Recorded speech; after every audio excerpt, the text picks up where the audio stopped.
Okay, so that looks like it probably doesn't work. Hopefully we can get it working. A 60-year-old slot car set that runs on batteries. Is that as boring as it sounds? Let's find out. Have I hit the jackpot straight away with a car? Some sort of safety cones. And in here we have Washboard Road. What's next? Two little straight sections, and interesting to see on the bottom of them it says 1964 Ideal Toy Corporation. So that gives us some idea as to when these were made. 1964, which makes them 60 years old, this toy. Okay, some more little sections there. Oh wow, we have a chassis. There's an on-off switch on the bottom there, motor at the back, space for 2 batteries. Oh, that tyre looks a bit squared off. Hopefully we can get it working. Track timer, but it looks like you need to wind it up, but that is obviously damaged. I wonder if there's a way of winding it up without the hand on it. Okay, so that looks like it probably doesn't work, but we shall have a play.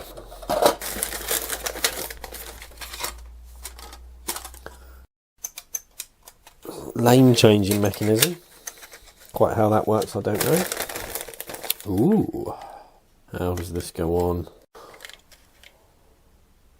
That is pretty smart. That just clips on very loosely. Ooh, Cadillac. It says Cadillac on the side. More bends. What is this? Whoa, when a car passes through it, that happens. That is the checkpoint. Okay. Last piece of Pass the Parcel. Wow. And that is our cornering strip. Thus concludes our unboxing. So, let's see if we can put it all together and make this track come to life. See if we can get the car working. See what it does. Right, I'm going to look at this diagram over here and try and build it here, and hopefully I have enough space. So how does this track clip together? Take this bit, we need a small piece. Oh, okay. So on the back we have simple little lugs, and it just holds together like that. Dead simple, nice. Right, one of them.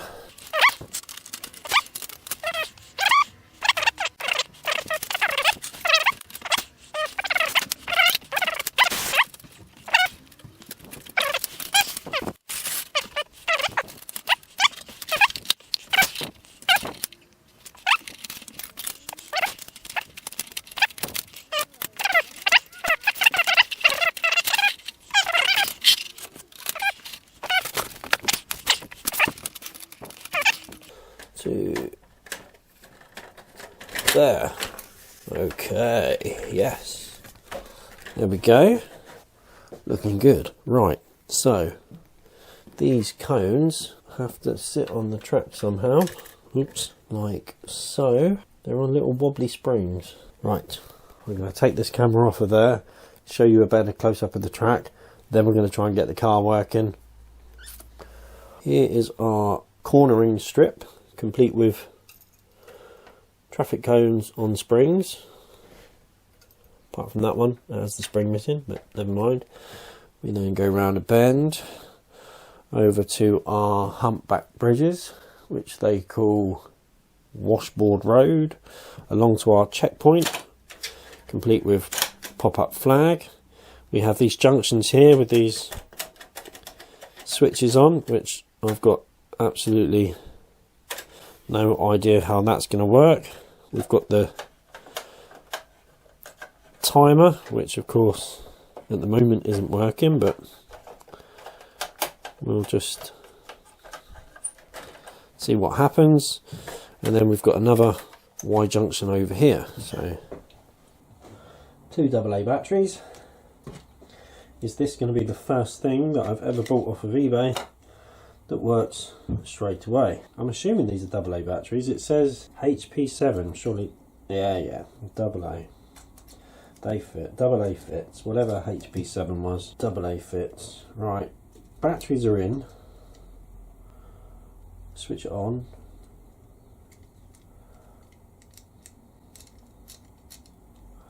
And it does nothing. Okay. New batteries. Batteries that have been stored somewhere warm.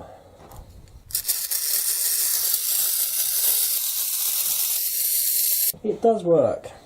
The batteries were just cold. Oh, does it steer?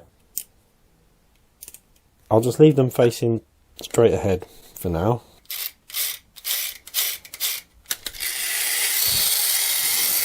Start.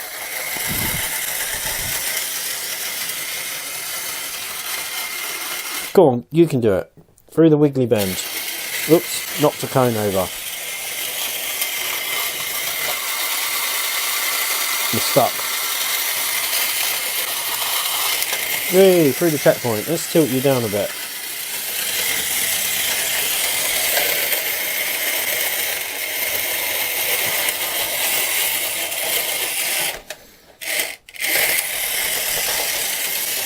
I see. Right, so over that.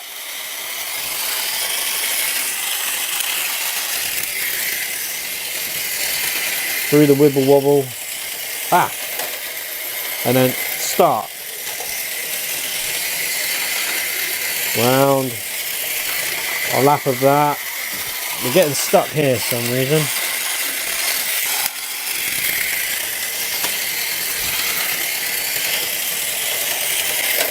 To the finish line. Okay. Switch that off a second. I'll come down here. Right. I've figured it out. You switch it on. You place it at the start line. You press in the timer, which releases the car. The car then goes off around through the slalom, chicane, whatever they call it. I keep forgetting. Hang on. Cornering strip. Through the cornering strip. Around through the bend. Through the junction. Over the humpback bridges. Through the checkpoint. For some reason it keeps getting stuck at the checkpoint. Don't know why. It then does another loop. And then this time comes in to the finish line. So that's what we're going to do. We'll switch it on.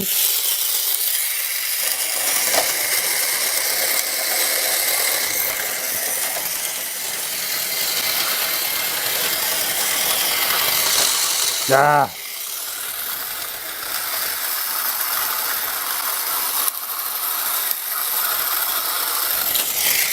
Through the checkpoint. Through the slalom. Stops at the stop line. This is pretty cool. Right. Why is it getting stuck at the checkpoint? Let's try and fix that. We are going through. Along. Up. Down. Wedge. Wedge. What is getting wedged? Something's getting wedged on that checkpoint. Let's try something different. Let's try turning that piece of track around the other way. See if that makes a difference. Nope, still. Let's have a look at the checkpoint. So that comes along here. And then it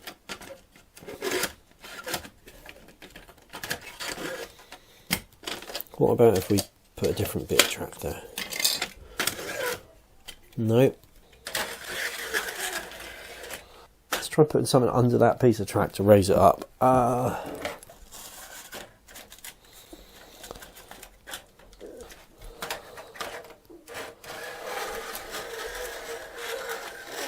Or, I think we fixed it. Right, so reset the checkpoint. Go. Through the slalom. We've come off the track. We actually came off the track that time, so let's have another go.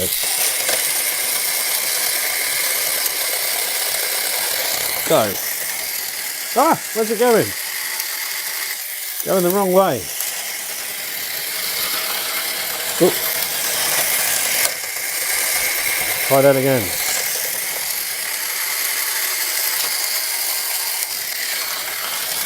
What? Okay.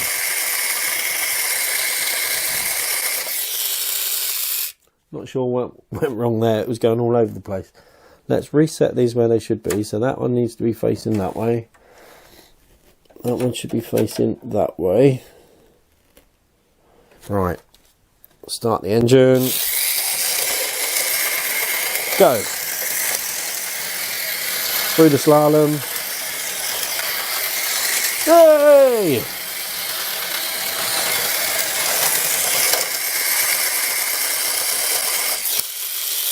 Right, so now we've got that working. We need to see if we can get the timer working so we can actually do some timed laps.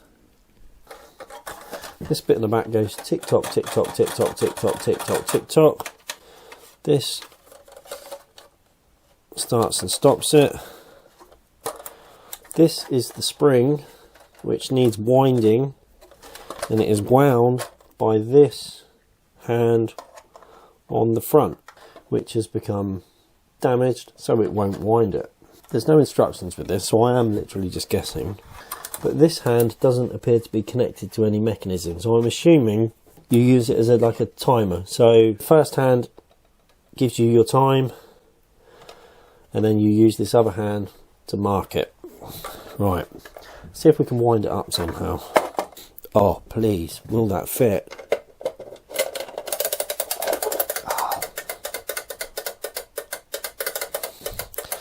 This just happens to be the most flukiest thing ever, but I just happen to have this little clockwork key lying around. Oh yes, perfect. Will it wind from the back?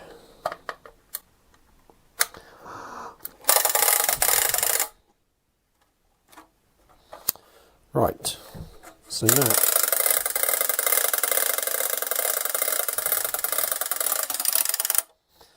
it's wound up. You press it in to start the car going, which starts the clock ticking, and then when the car hits the pin again, it stops the timer from going. Let's see if that can fit on there somehow. We set it to 0. The car goes on its merry way.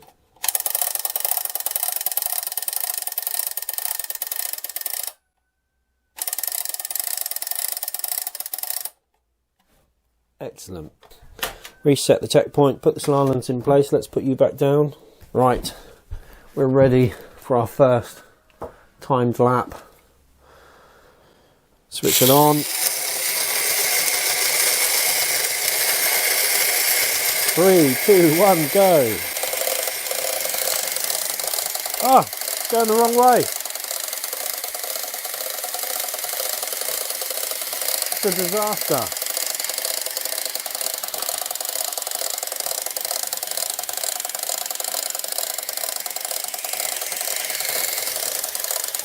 Gone completely the wrong way.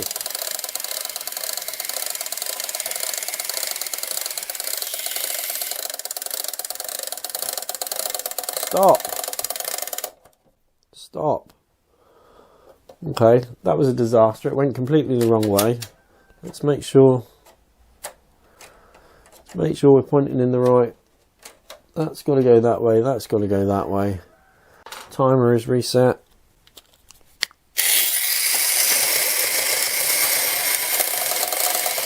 Go.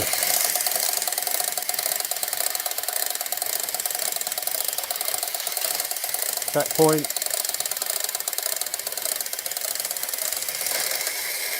And it stopped the timer. And it actually stopped the timer as it was supposed to. And that was 35 seconds. I don't know whether that's good or bad or what, but it did it. And it done it in 35 seconds. So then we move our little pointer around to mark our 35 seconds. So now we can see whether we can beat that time or not. I guess that's the idea of the game. Reset it back to 0. Reset the checkpoint. Reset that. Reset that.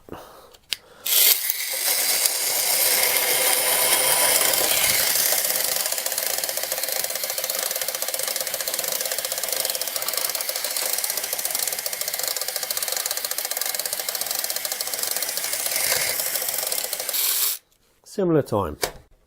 So we've got the hang of that. The Y junctions, they act as a set of points which changes the direction of the car. And once the car has passed through it, the pin on the bottom of the car automatically sets the points to then go the other way.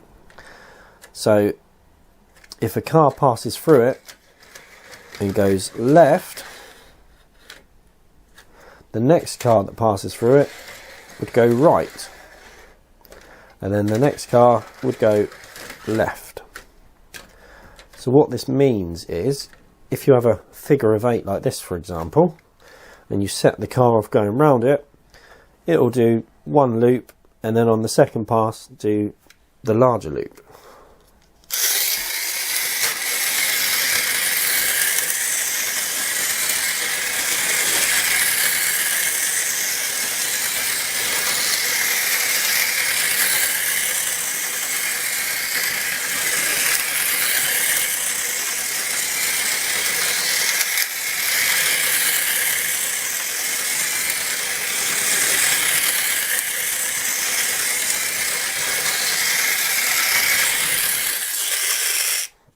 The other thing that we need to look at is the steering. So we are able to change the steering on the front wheels. Now that is nothing to do with it running on the slot track. What you can do is remove the guide pin from the front of the car, and then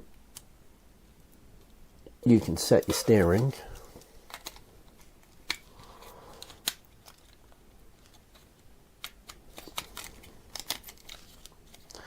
And use the car just on a flat surface.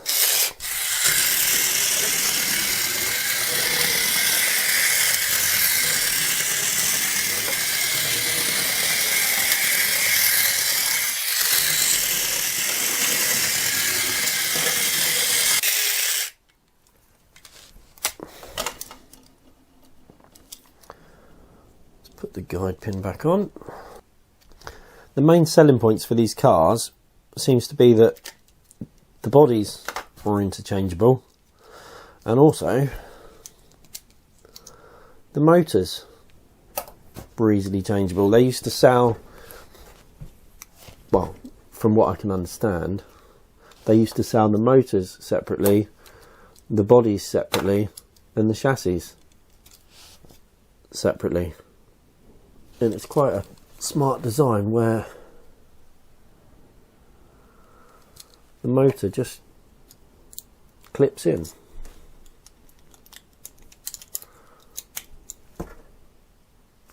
No soldering, no wires.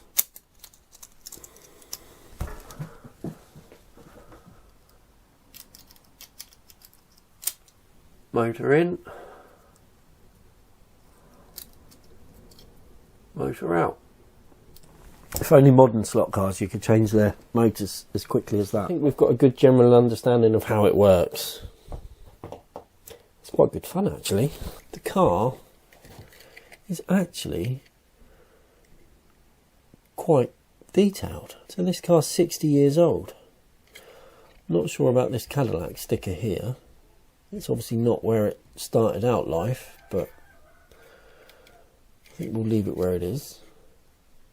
It says on the bottom, Ideal Toy Company, US patent, 1964, made in Hong Kong. So yeah, let's give it a little bit of a polish. Got quite a nice little shine to it now.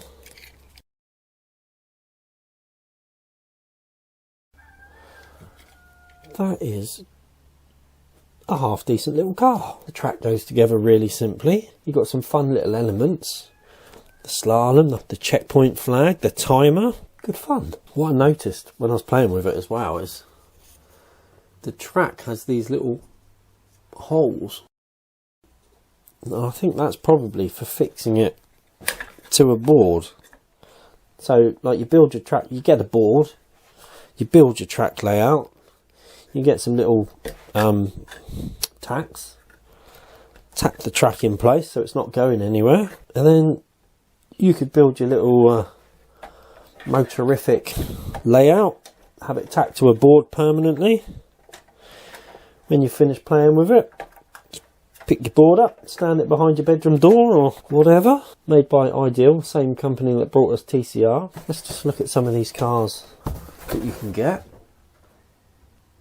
A couple of little boys there having fun with their Motorific set. I should imagine with a good selection of cars, this would have been a good bit of fun to play with. So that's what I'm going to do. Thanks for watching.